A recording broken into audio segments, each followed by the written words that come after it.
Good afternoon. This is Peter Dobler from Dobler Consulting, and I welcome you to our webinar about the introduction to SAP Sybase IQ and what is new in version 16. Today's webinar will give you a quick introduction in Dobler Consulting as the organizer of the webinar. Then we introduce you to SAP Sybase IQ, challenges and trends, key capabilities, a little bit of history, a little bit of outlook, and as well as what's new in version 16. And at the end we have a Q&A session that we will open up for you to ask questions. The Q&A will be conducted through a question panel that you have available through your controls, where you can type in the questions. I will be receiving the questions. I can hand them over to the presenters, and they will be answered when it comes in. As well, this session is being recorded, so you can review this at your leisure at a later time to review what you heard today. Today's presenters will be Dan Lal. He's the Vice President of Product Marketing at SAP, long-time Sybase professional with the company for a long time. He will give you the introduction into SAP Sybase IQ. Then we have Joydeep Das. He's the Vice President of Product Management at the SAP Database Management Portfolio. He will give you the overview of what's new in version 16, and as well, Joydeep is a long-time Sybase veteran with the company for a long time. My name is Peter Dobler. I'm the CEO of Dobler Consulting, and we have Alan Reuter, VP of Sales from Dobler Consulting, talking a little bit at the end about the company as well.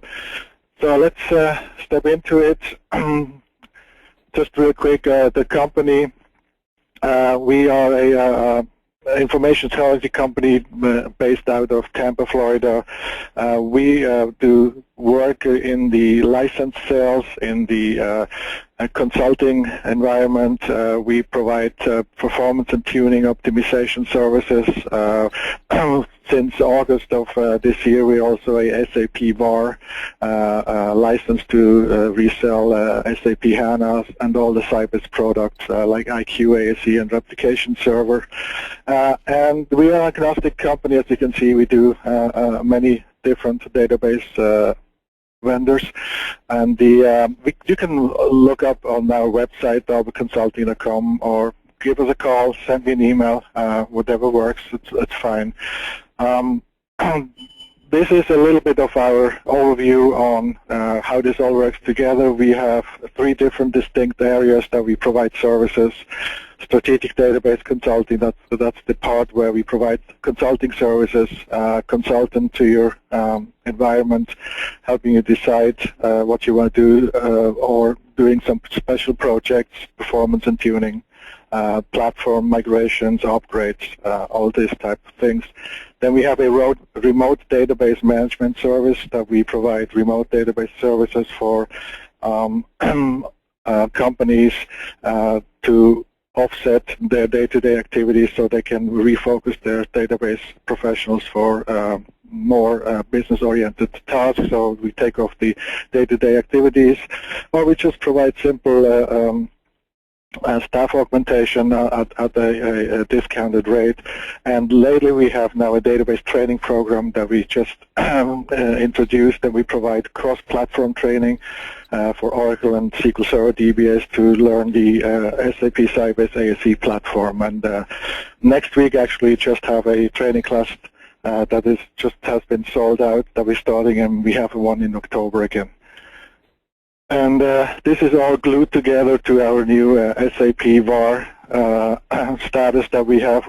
As a long-time SAP Sybase or a Sybase reseller and Sybase system integrator, that's the latest step we took to actually perform at this level. And then it's time now to give it over to Dan Lal, and Dan, it's all yours.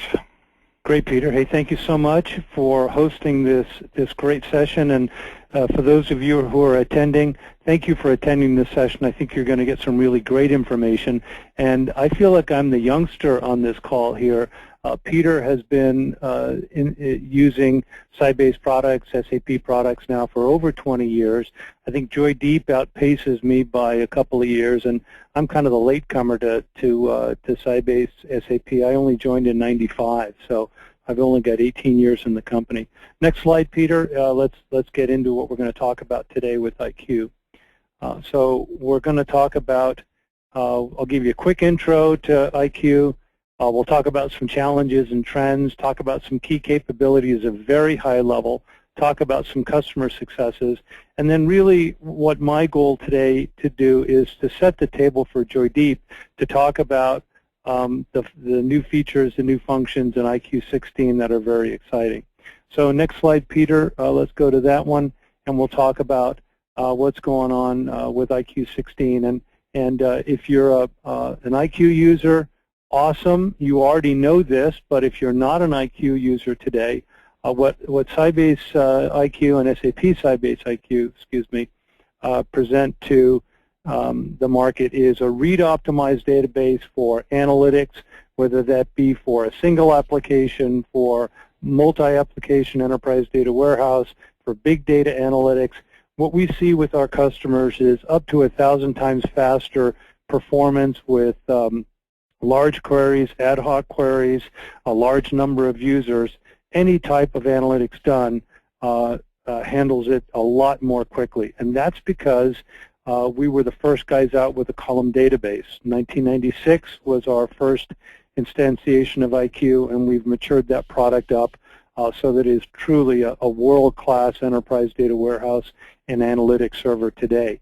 And because it's column-based, if you have been reading up about what's going on in the market today, that allows for much, much better compression, allows for less storage and maintenance and compute required. And the cool thing about IQ, it's easy to learn and use because it is a standard SQL database. It uses ANSI SQL. If you want to extend it, we have extensions for user-defined functions and so on and so forth. But it is a classic SQL database on the outside. Joydeep will talk to you about the secret sauce on the inside. And finally, it's mature and proven. We've got over 2,500 customers.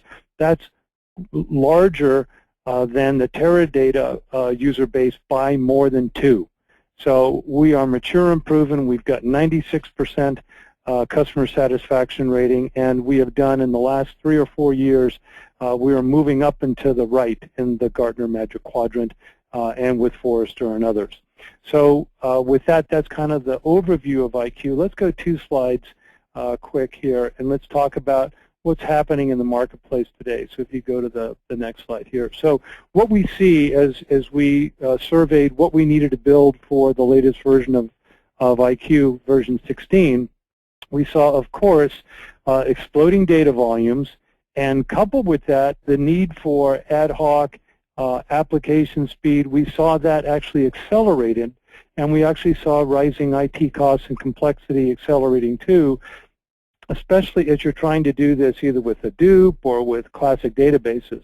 So all of these things are causing problems. And next slide, Peter, we also see the challenges from a business standpoint is we see customers that because they don't have insight into what's happening in their transactional systems, they're losing insight.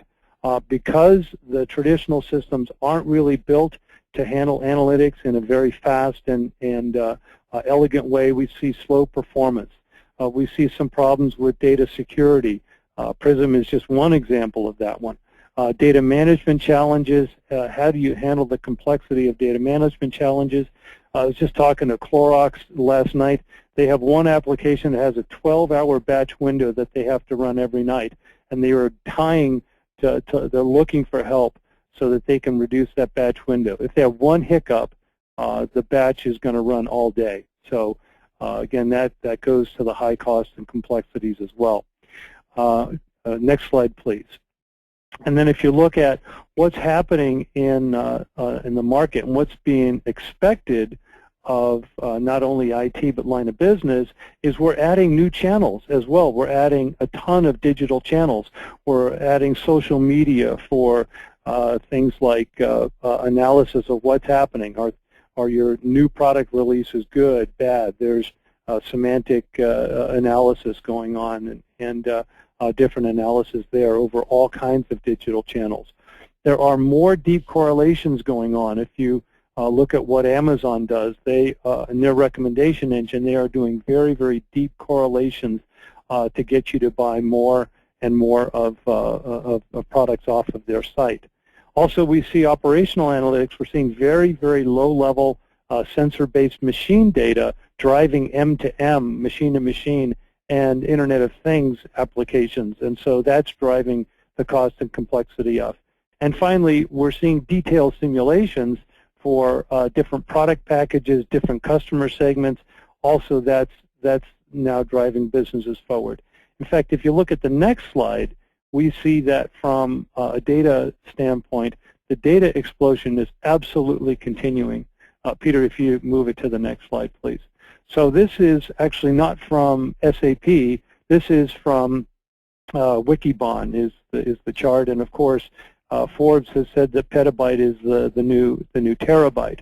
But if you look out to 2017, they see that the big data database market and big data applications is going to be roughly $11 billion, 5 and 7. That's $11 billion that's going to be spent on big data applications. So the complexity is going up, and we have to, as a vendor, come up with products and services that will address those needs. So if we go to the next slide, please, we'll talk a little bit about the key capabilities, and let's go to the next slide, please, Peter. So again, what we see is taking all those complexities, all those necessity, all those trends into account. We want Sybase IQ, SAP Sybase IQ, to transform the way that companies compete and win. And the way we see they're going to do that is not through doing better or faster transactions, but really by providing actionable intelligence delivered at the speed of business, whether that be for very, very low latency operational decisions, for weekly and monthly tactical decisions, and using data to decide that, and also for very strategic decisions that take multi-year analyses into account. And we've built SAP Sybase IQ 16 to do just that. And there's 3 areas on the next slide that I want to talk about of how IQ 16 does that. We are now exploiting the value of big data. We'll talk about that.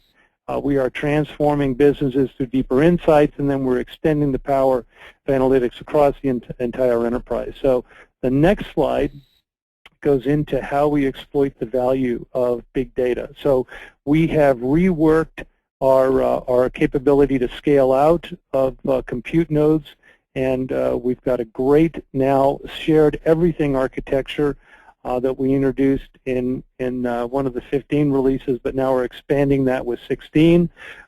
We have increased and rewritten the column store so that we're providing even faster access. We've integrated with Hadoop and with HANA as well, so you can virtualize queries and tables into Hadoop and data into HANA and other systems. And again, we've rewritten the column store. The next one on slide on transforming business through deeper insights, we've provided one unified platform for all data, whether it lives in IQ, whether it lives in a real-time database like HANA, whether it lives in a larger store like Hadoop. We've got the platform that can either do the analytics natively in IQ or move out to other platforms. Again, with our shared everything architecture, it allows you to scale out the data, it allows you to scale out the compute, it allows you to scale out applications, scale out users, and segment any of those, all fully configurable for your specific needs. We've added the capability to load data on a trickle basis and provide that data immediately available for reads, which is very, very exciting. So again, for those low latency applications, we've provided that. And then again, we've built out and architected and re-architected IQ to really move from terabytes up to petabytes so that massive volumes will now be easily answered and handled through IQ. And then finally, on the next slide, we're extending the power of analytics across the enterprise. So we truly believe that ad hoc analytics, user-driven analytics is the way to go. We've enhanced the capabilities there. We've made enterprise data highly available. Again, I talked about the scale-out grid. Joydeep will talk more about how we've done that. But again, it allows you to scale out either on the compute or the data or on the application user side. And then we've added some resiliency as well into the system for failover and for security as well. So let me talk quickly about customer and partner successes as we roll through this, just to talk about a couple of partners and customers here.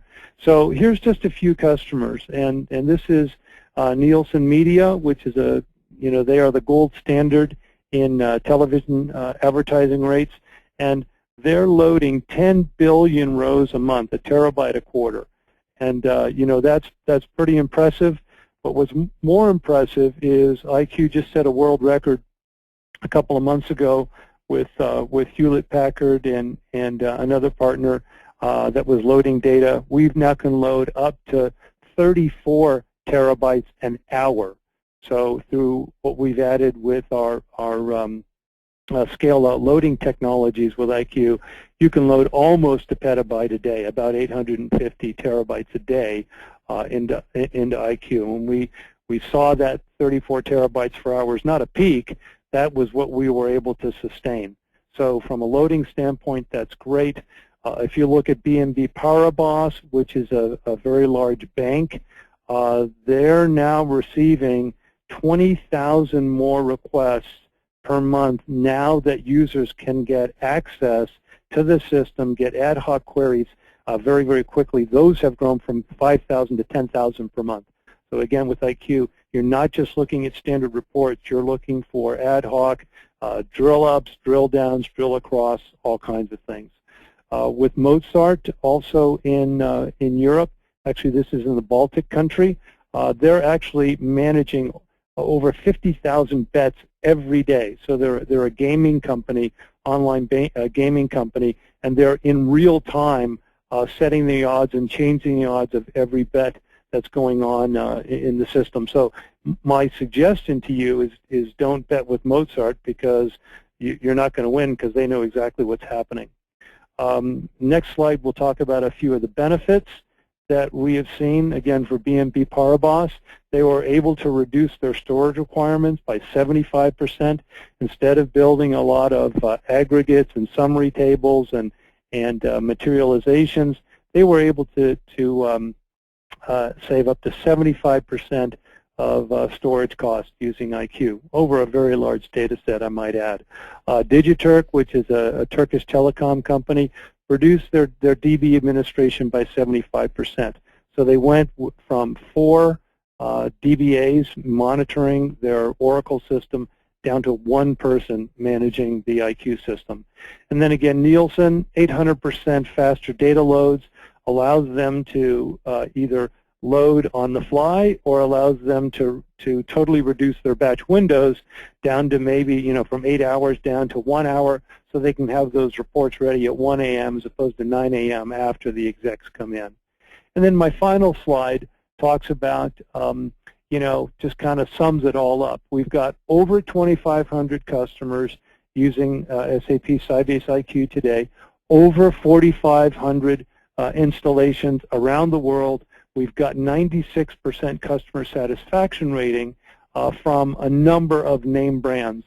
And this, I just want to point out, this doesn't include the name brands that are the largest companies on Wall Street and in London and around the world, and FSI, that don't allow anybody to utilize their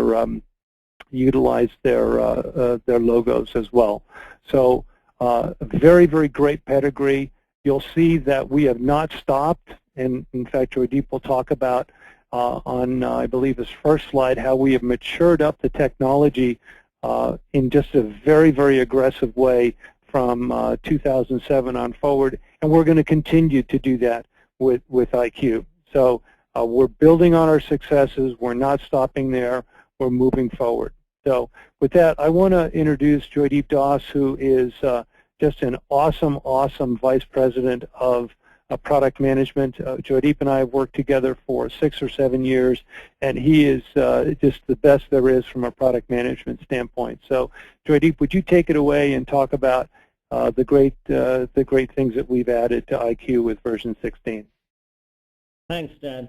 Thanks for the introduction and the kind words. As I would also echo that it's been a tremendous teamwork to bring such an awesome product to the market.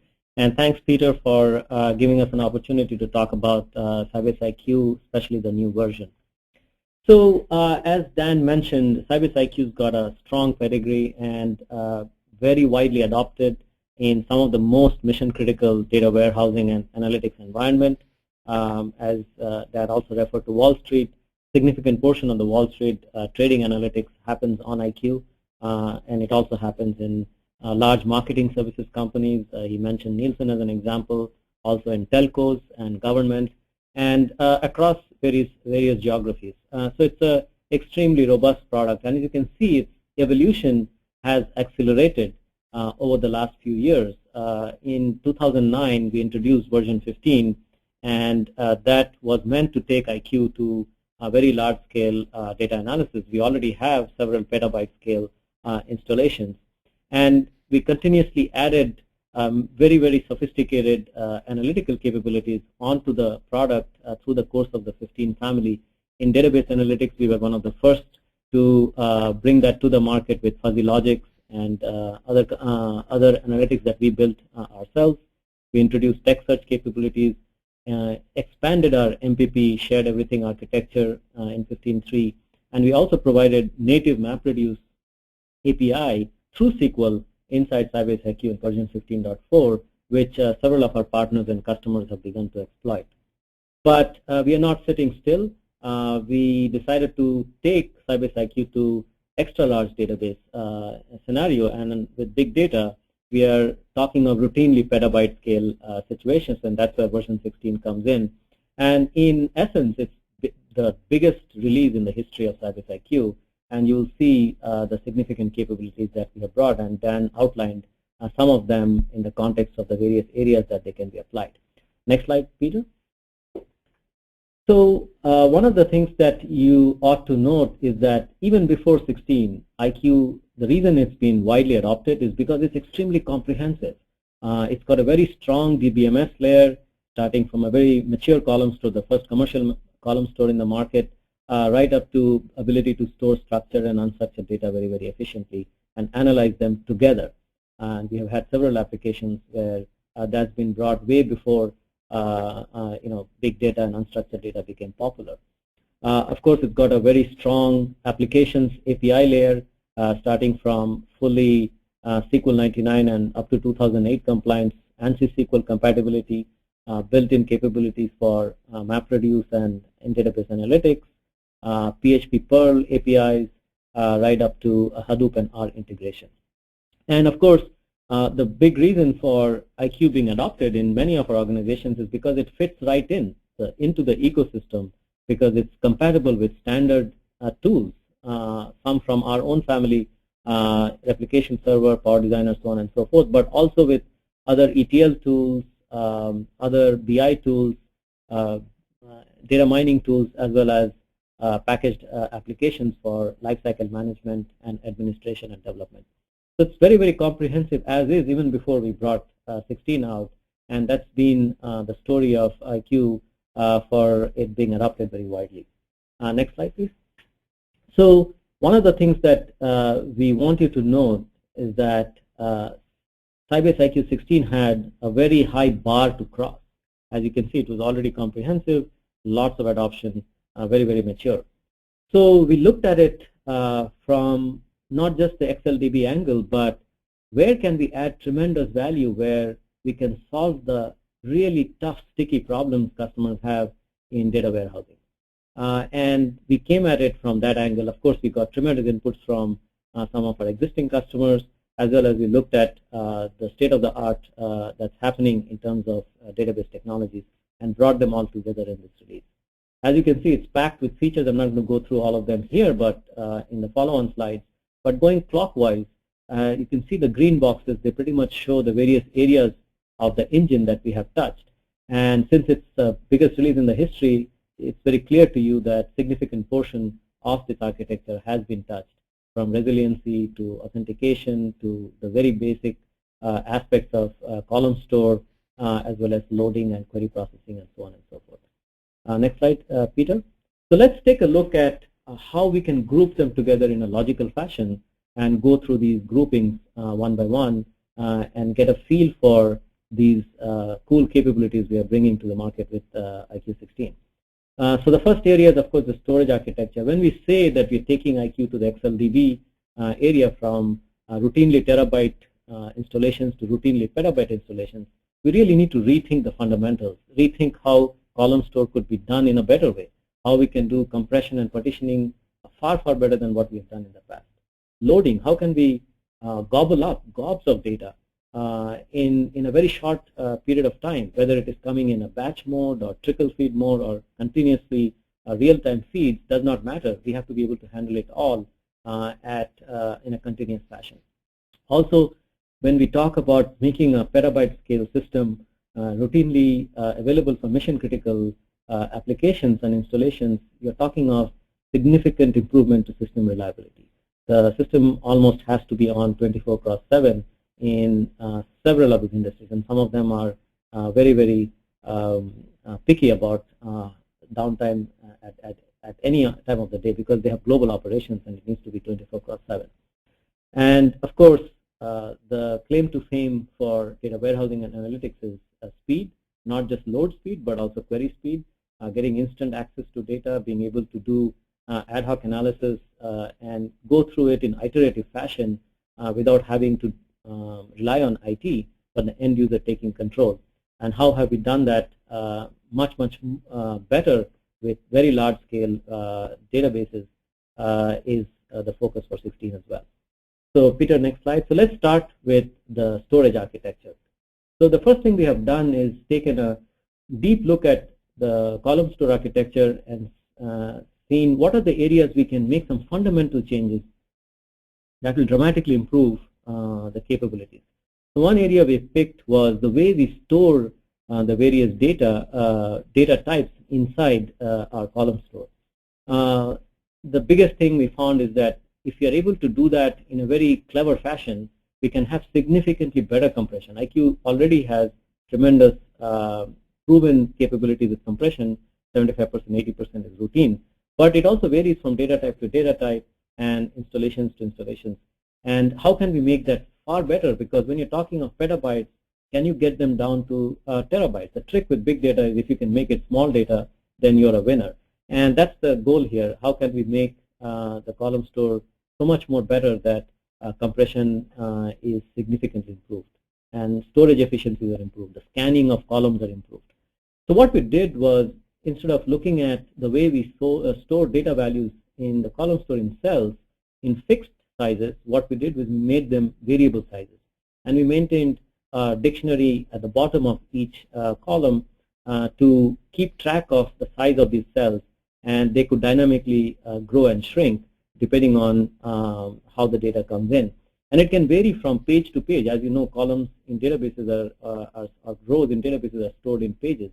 And as each page is scanned, the various pages can have various types of lengths of these cell values. So you think of a variable size column that can have address. Some addresses are 50 bytes long, some addresses are 10 bytes long.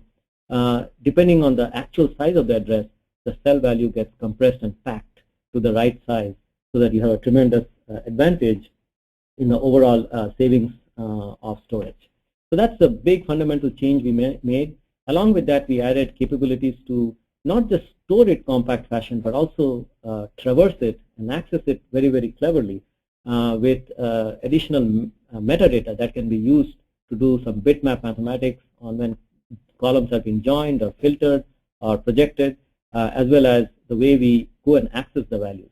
Now, there are lots of internals here. Don't want to get too technical, but just want you to get an appreciation of the fundamental change that has been made to make this column store architecture extremely scalable both from performance as well as storage standpoint. Next slide. The other aspect of it is that, as you may be aware, that some of IQ's strength comes from its ability to do very, very clever bitmap mathematics and indexing, so that it's able to get to the data very, very quickly. Now, these bitmaps are very lightweight, compressible, and they can be accessed very fast in parallel. What we have had in the past is bitmaps that can be represented as 1 byte, 2 bytes, or 3 bytes, and they are dictionary compressed based on those representations. But you will see that one byte has 8 bits. So if you take them in bit fashion, you see the letter N there on the blue box to the top right-hand corner. As you increase the number of bits, the size of tokenizing keeps increasing from 250 MB for 2 bits to almost 3000 MB for 24 bits, which is 3 bytes. But the savings you get out of that, even though the increase is not dramatic, but the savings in the actual user data being compressed keeps decreasing as the number of bits increase. So instead of having byte boundaries 1, 2, 3, we found a better way of representing it in bit boundaries. And by having that, you can have much more finer grained storage capabilities with a better trade-off between how much savings you get and how much extra space these tokens add to that. So we introduced this capability for n-bit indexing, and the system does this automatically. And the interesting thing is that it can also have different n-bit representations at different pages of the page chain in a table. And depending on the column and its cardinalities, those bits can flip over from n-bit, that is 2 bits, to 3 bits, 3 bits to 4 bits, as you can see in the blue table at the bottom. But the most important thing here is that it's an extremely sophisticated way of improving the bitmap representation inside Sybase IQ to dramatically improve, again, performance and storage capabilities and processing in Sybase IQ. Now, we have done our beta programs and our performance tests, and we have seen 10 times, 20 times improvements to overall query speeds, as well as dramatic improvements to compression with both the column store that I talked about in the previous slide, as well as the bitmap indexing that I just described over here. Again, the idea here is that make fundamental changes to change the game to take it from terabyte class problems to petabyte class problems. Next slide. So those two areas touched upon the store aspect of it. Now let's take a look at loading aspect. I did talk about when you're really dealing with large petabyte scale systems, loading has to be extremely, extremely good, because if your data is not ready to be analyzed, there is no analysis after that. So we want to get the data in and gobble it up as fast as we can, most efficient manner, with as little hardware as possible, with the best possible execution that we can employ for getting all of the data in. So it's not just about performance, but it's also about resource utilization to get that performance. How can we use the number of cores to the fullest? How can we use the memory to the most efficient manner to get the best load performance? And how can we dynamically manage the load performance when you have multiple tasks coming at the system at the same time? So what we have done is significantly improved the way the thread scheduling is done across the cores during loading. So loading has various stages, and some of the stages are that you get the raw data in, and you have a pipelined manner in which you build the bitmap indexes, and you also get some of the loading done in a vertical fashion where you're looking at the column values, and some of them done in a horizontal fashion where you're also looking at tying the columns together to form a row that represents a tuple in a logical fashion. So some of them are done through threads that run vertical, and some of the threads that run horizontal. And they often have clashes and synchronization. It's extremely interesting, the whole concept, but they also have synchronization points. So what we did was we simplified the whole loading process to be fully parallel and be done only on a vertical fashion rather than horizontal. And with that, we have reduced all of the synchronization points that are needed, and both the indexes and the raw data are loaded in parallel, and they're done in pipeline parallelism, and everything has very, very little synchronization points, dramatically improving the load processes. The same load for the same hardware that was pretty fast in the past, but has been improved even 10 times more with IQ16 with the significant changes we have done. Now, some of this was even not possible in the past because hardware technologies also weren't there. We have SIMD processing with the new generation of CPU chipsets that have come out, which we can exploit today much more than we could in the past. So that's another big reason we are able to do that, but we have to make some really fundamental changes to exploit this new hardware and get to the speed that we are getting to. So that dramatically improves our bulk loading capability, and Dan mentioned we also published a world record of 34 terabytes per hour on a single SMP box, and if you are able to scale that with multiple nodes, you'll get even better performance. Next slide. Now let's take a look at trickle feed load. So it's not just batch loads, but you can have trickle feed loads, loads that come in unpredictable frequencies and unpredictable sizes. And oftentimes you have to balance that out with very good query performance. And to get very good query performance, you have with IQ, you have very lightweight indexes built all across all the columns, and we heavily encourage it, unlike traditional databases where indexes are a no-no. With IQ, we heavily encourage you to build indexes on all columns and multiple indexes per column because they are so lightweight, and they provide tremendous benefits to any query because everything is indexed. However, the presence of those indexes, however lightweight, is still a secondary structure, and often when you load data, you have to populate both the column as well as the secondary structures. So what we have done is for trickle feed, you do not want the load to be affecting the size of the raw data and the index. If you have a very large table, even with smaller loads, it tends to affect the overall load process because the table is large and the index associated with it is relative to that.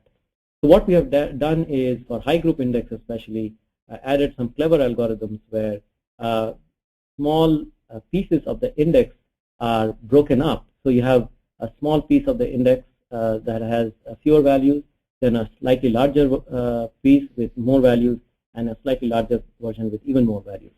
So the smallest piece gets populated all the time, and that goes and merges into the slightly larger piece, and that goes and merges with the largest piece. So the merging happens in the background, and the loading happens on a continuous fashion. So what is happening is you're loading the small piece all the time, and that load is very, very fast. So the overall performance dramatically goes up because you're always loading small structures, while in essence, the structure merges to become a really large structure because it's a very large table, trillions of rows maybe, but you do not affect performance at all because it's done internally by the system behind the scenes. Again, no change to the user interface or the loading API, but tremendous benefits in terms of performance. So the next slide. So that's trickle feed load. We looked at batch load, trickle feed load, and now let's look at continuous load. So we also understood the requirement where you have continuous transactions happening, and that needs to be analyzed immediately. And the way we address that is if you look at the parallelogram on the right-hand side, that's the in-memory store that we introduced. It's optional, it doesn't have to be there, but if you configure the system, you can have an in-memory column store, which essentially ingests continuous insert, update, delete. And again, like the previous slide where we talked about the small indexes merging into the larger versions, here what happens is that in-memory column store merges into the on-disk column store, which is IQ's main store, on a periodic basis. But that in-memory store is so lightweight and so fast that it continuously takes transactions and is able to provide immediate access to that data. The query processor reads the data, does a union essentially of the data in memory as well as on disk, and gives the answer. So you always get the latest data in your answer set on a continuous basis. And of course, this is protected with ACID properties. So we have write-ahead logging. As the data is getting written in the in-memory version, it's also getting written in the log. So if there is a crash of the in-memory site for some reason, you can recover with the latest transactions from the log, just like you would do in any transactional system. So the biggest advantage here is that now IQ is able to provide real-time ingestion of data and provide you very low latency access to that for analysis, along with tremendous improvements to batch and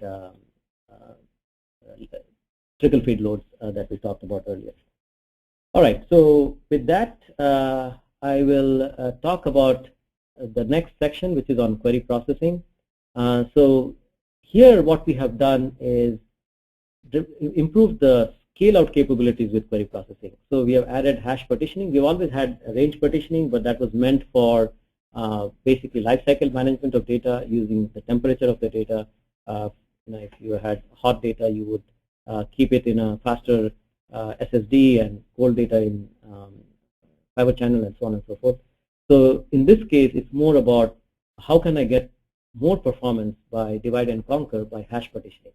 The hash partitioning happens based on the columns specified by the user, but there is a hash partitioning function that we use, and we can go up to 32,000 buckets, hash buckets, and the data goes into that and gets parallelized and processed. The whole point here is that you're able to get more parallelism through the threads than you could in the past with IQ, and you're able to do joins in a much more efficient fashion, which are usually the more complex operations, as well as group by through hashing capabilities rather than using traditional sort methods. This dramatically improves performance, and especially for petabyte scale installations and queries, and even for the traditional terabyte scale problems that IQ has handled. If IQ was fast, this is super fast. So a big innovation for overall query processing and parallelism. Next slide. So how do we take advantage of things like caching and the MPP architecture that we introduced in the 15 family? The 15 family did a pretty good job in overall parallelism, but what we have done is we have taken our shared everything architecture to the next level. So as you know, in Sybase IQ, we are able to do parallelism, massively parallel processing, by having access to the same disk image from any node. So if any node goes down, its partition of the data is not gone because it's available on the disk, because every other node can see that and continue execution. Unlike traditional shared nothing systems where data is partitioning, and if you don't have duplicates of that partitioning, if a node goes down, that data is not available for a while. What we have done in version 16 is taken a hybrid approach where we have our traditional shared everything model where all nodes can access the data, but we have also introduced some very, very clever algorithms in which when the data is accessed by a node, there is a map of all data access paths that is maintained by the system. And it knows which data is going to which node on a more frequent basis. And based on those usage patterns, it actually caches that data in that node's main memory or SSD. In this case, with version 16.0, it's main memory. And every time a query comes in, the system schedules it to that node if it knows that the data locality is in that node in memory. So it rarely hits the disk. So it's almost getting it like a shared nothing architecture. It's getting it locally in that particular node. But the interesting thing is that it also knows if certain types of joins require the same node to be used, then it co-locates those data points to that node and does the join right there. In this case, you have all of those blue boxes. It talks about all of the blue boxes being cached in that node because the data that's being accessed is most frequently accessed in that node for that region of the data. And that region is cached there. Similarly, for the green ones, cached in that node. If there is data not available, then we have back to the shared everything architecture where each node also has access to the data in the disk. And we are continuously improving this architecture to provide the best of both worlds, shared everything and MPP shared nothing. And we have tremendous speed up through this and more scale out because of lesser I/O being done through the disk access, and overall a very, very sophisticated architecture. And all of this is automatic. There is no user intervention. The system does it all. Next slide. And finally, we have continued to address, just like every other vendor, and every other release in IQ to every aspect of query processing to make it much, much faster, especially for petabyte scale problems, improvements to group by, in cardinality processing, as well as the way we use threads and do scale out, how we do joins, better improvements to the overall join processing, especially with this new scale out architecture, how we do predicate processing, much better improvements to the way we handle it in memory and caching, and of course subquery is a problem that we continue to improve with every release, and we have added additional capabilities in this release as well, adding to the overall query capabilities in IQ 16. Next slide. So with that, we have covered the column store section, the load section, and the query section. Let's look at other administrative and enterprise-grade capabilities like security. IQ has always supported Kerberos authentication. What we have added here is LDAP support. So you have centralized LDAP servers that can be highly resilient, available 24/7, and IQ can get the authentication through the LDAP server. And interesting thing with LDAPs is that it can also be used with other Sybase products or other competing products for the same LDAP and for the lookup. And so you have centralized management of passwords and dramatically improves the standardization around LDAP for many enterprises. And some of them who have Kerberos, we support Kerberos as well. But in this release, we introduced the LDAP capability. Next slide. The next big area on the administrative side is how we allow the security to be managed across users. So we have had a pretty good roles-based access control in IQ, but we have not taken it to one of the best capabilities, I would argue, in the industry, in which we are able to separate duties and privileges for users and roles. So now we can have fine-grained definition of profiles. Are you managing the grid? Are you managing backup recovery? Are you managing user login? So you can have all of that at a module level and divided by permission control for each of those modules, roles assigned to one or more modules, and then having users assigned to various modules and roles, and then groups of users and roles grouped together. And then you can have a hierarchy with a role covering multiple roles, and that covering several other smaller roles. All of that is through the SQL commands, and the idea here is if you have a large-scale enterprise data warehouse with petabytes of data, thousands of users, how do you make sure that the system is not compromised at any time of the day? And some of the industries we serve are highly regulated, and it's extremely important that we have this sophisticated capability in the product to make it very, very enterprise grade. So that's another big area that we addressed. Next slide. And on the multiplex scale out, we have improved the shared system table and how it is handled. So it's much more efficient now. We have improved the way the groupings of nodes in the cluster can be accessed. So if a wrong user comes into the wrong group, it can be automatically redirected to the right group of cluster nodes. Also, if there is some of the nodes in a given cluster is busy, it can redirect to the right nodes automatically, again without user interventions. And also, if there is a failure, then it can be redirected. Connections can be redirected to the right node. So the goal here is that how can we make this scale out architecture much more resilient to and much more efficient in terms of client experiences as well as system resources. We've added other additional capabilities like when you have lots of writes coming into multiple nodes, how do we prevent an efficient usage of memory so that some of the data is very, very compactly packed and it's not ejected all the time when new data is being written into the system, but it's available for querying as well, balancing the loading and querying capabilities very, very efficiently. We saw dramatic improvements in some of our beta customers' experiences with multi-user, multiple workload scenarios with writes and reads going on. And of course, I talked about large-scale scale-out for petabyte-scale systems requires lots of resiliency. If you go to the next slide, you'll see that we had dramatically improved how we make the system resilient in terms of transactions, timeout, as well as system nodes going down. In this case, let's assume that we have 3 nodes. We have a writer, reader, and a coordinator.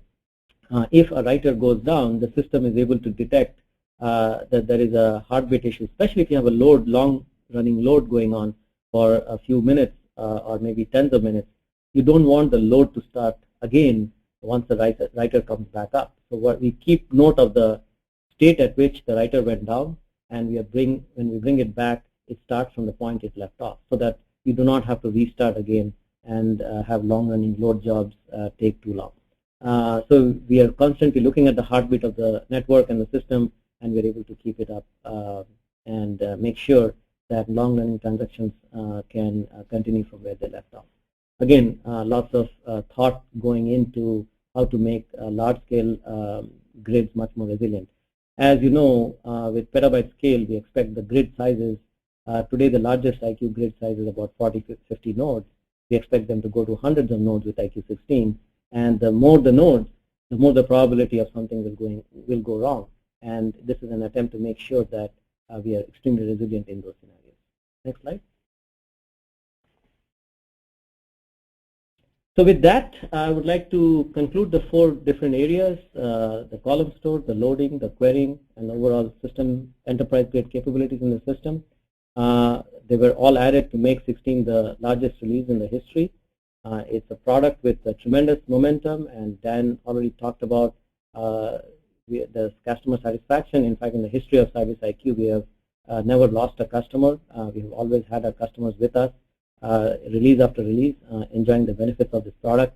And we have had tremendous progress with patents and innovations that we have brought into it, as you can see over the years, especially the last 4 or 5 years. And we have done this world record in loading with IQ 16 as a proof point to how good this release is. And with the penetration of the market and the number of customers that we have and the expansion within the existing customers as well, we see continued leadership with this product.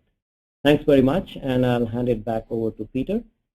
Dan's going to touch upon some other aspects of how IQ fits into other SAP landscape.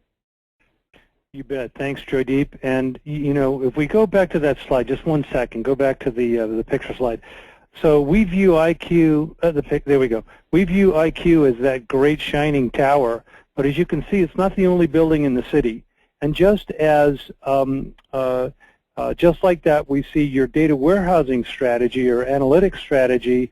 IQ can be a center point of that or a touch point for that, but it's not the comprehensive solution for everything that you need to do in analytics. In fact, if we go to the next slide then, Peter, we see that there needs to be metadata, and by the way, this is a whole webinar of its own. I'm going to give it 2 minutes and turn it over to Alan. But you need metadata management, you need real-time in memory, low latency management, you need deep reference and trend analysis, you need a huge massive response repository where you can store things and build the schema later. You got to be able to do super low latency for on the left, and you've got to be able to move data around the different engines on the right.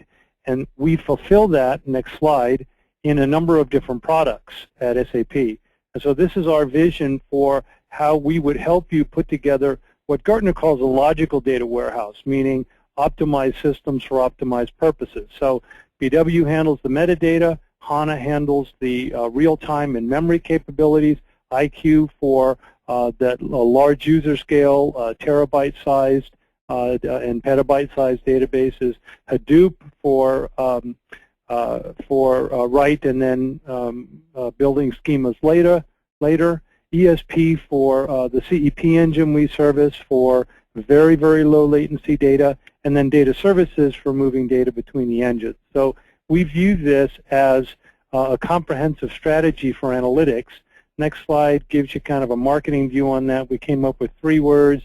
You know, with our EDW strategy, you can acquire quickly, you can accelerate from low latency to a higher latency with that architecture, and you can analyze operational, tactical, and strategic.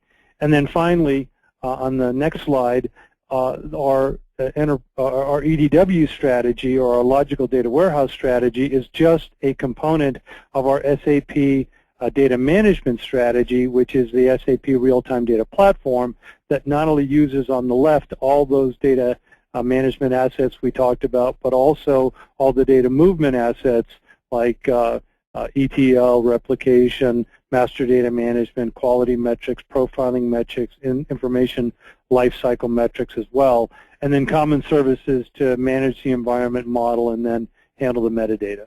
So again, that's a webinar in and of itself, but I want to turn it now over to Alan Rader from Dobler Consulting. He's the Vice President of Dobler, and actually, little secret, Alan did a number of years at Sybase, was a close colleague and a great guy. He's going to go through now an offer that Dobler has for you because you attended this webinar. So Alan, take it away. Thank you, Dan. Thank you, Dan, Peter, and Joydeep for presenting YIQ and what's new in version 16. Before we commence with the Q&A section, I'd like to extend two different offers to those attending this webinar. First, for the qualified installed base customers attending the webinar, Dobler Consulting will provide up to 4 hours of remote consulting that can be used for migration planning and new feature enablement. And the second offer is for new qualified prospects attending the webinar. Dobler Consulting will provide up to 4 days of remote IQ consulting attached to any order that exceeds $100,000. To take advantage of either of these offers, please contact myself, Alan Rader, at Dobler Consulting. My contact information is up on the screen, or you can get my contact information from the website. So hopefully a lot of you will take advantage of these offers. And at this time, I'll turn the program back to Peter to run the Q&A section. Thank you again for attending. Thank you, Alan, and thank you, Joydeep and Dan, for a great presentation. We did get a number of questions in, and I just want to jump into it. The first one is, what do we have to look out for by upgrading from IQ 15 to 16? More likely, what is the upgrade path? Can you actually upgrade from a previous version to 16 straight away? Yes, you can. And the idea here is that we provided as little disruption to migration as possible. The goal here is that you do not have to touch your user data at all and have mostly upgrade through metadata. And we have some upgrade related and migration related tips and tricks, which we also did for 15 if you are in 12.7. So the steps will be very, very similar. The things to watch out for would be if you already have, it's all for the good for the most part. If you already have FP indexes, they will be treated differently, as you could see in the FP index feature presentation that I did. If you have multiplex setup, if you would like to take advantage of some of the new capabilities, you may have to look at a few configuration parameters that are different now. To take advantage of these features. The other areas you may also have to look at is overall if you want to set up this continuous load in-memory column store capabilities, you will have to look at how you configure your memory and allocation of that. And also from the scale-out standpoint, if you're looking at large-scale data affinity where we talked about the MPP shared nothing scenario, how you size it and get the most out of it. So the idea here is that you get your system to, if it is really growing and you have more requirements, then take advantage of 16 through the capabilities it has, but with some resizing here and there. But the overall migration is should not be a major headache because we have made sure that there is as much compatibility as possible. Okay, the follow-up question on that is the question was also geared towards ASC to IQ migration, and obviously there's a longer story, but technically possible, what's involved. But I'll just keep it short. We're already running over. That's why I want to keep it short. I want to bring 2 more questions in after that. Yeah, ASC to IQ is depending on what you're doing. If you're doing reporting, that should not be a major issue. The main real area we'll have to pay attention to is the T-SQL stored procedures because T-SQL is an ASC variant, IQ is a pure ANSI SQL variant. So you'll have to take a look at how that works. And of course, the indexing capabilities in IQ is different from ASE, so that aspect has to be looked at. But we have done this hundreds of situations with Tool Power Designer, and so that should be quite okay. Perfect, thank you. And there's one other thing, hey Peter and Joydeep, you can get a lot of information about moving from one version of IQ to another on the SAP Community Network. That's scn.sap.com. There's configuration guides, tips and tricks, lots of stuff on SCN. So you can find information there. Great information. Thank you, Dan. Another question is regarding HANA. HANA has its own scripting language, and the question is, will this be extended into IQ now that IQ and HANA are moving closer together? The way we are not touching IQ engine and HANA engine in that respect, you can access IQ directly through HANA, through our Smart Data Access capabilities, where you fire a query at HANA and HANA can recognizes that this is an IQ table and goes to IQ and fetches it. So it does it transparently through HANA, but we don't have plans to put SQL script into IQ. It's more to make sure that HANA and IQ are accessible from each other. Okay, great. Then another question, and there are two more questions, and then we have to close. You talked about data affinity algorithm. That is used for DQB eligible queries, or is this working for the simplex queries as well? This is only for distributed query processing. The idea is to keep as much data local on the node as possible, so that you do not go and touch the disk. So you stay on idle. Thank you. Question about training. Is there any training available to get into IQ? There are a lot of programs already online. There's lots of information available in SCN, as Dan mentioned. Under Sybase, we had a few training modules. I'll have to check on that and get back. Maybe we'll get it back through Peter Yu on the specifics that we have under SAP. Yeah, I will post it on the website when we post the replay of this webinar. All the additional information that comes in. Final and last question. Is the in-memory option a licensed option? No, it's not. It's not. Great. Comes with the system. You got a freebie at the end. Great. Yep. So thank you, everybody. Sorry we run over a little bit. Well, it was a lot of information that we had to go through, and I hope you got a lot out of it. And I thank everybody attending, and I thank everybody, Joydeep, Dan, Alan. Great job, and hope we see you next time on this channel. Thank you. Thanks. Thanks, everyone.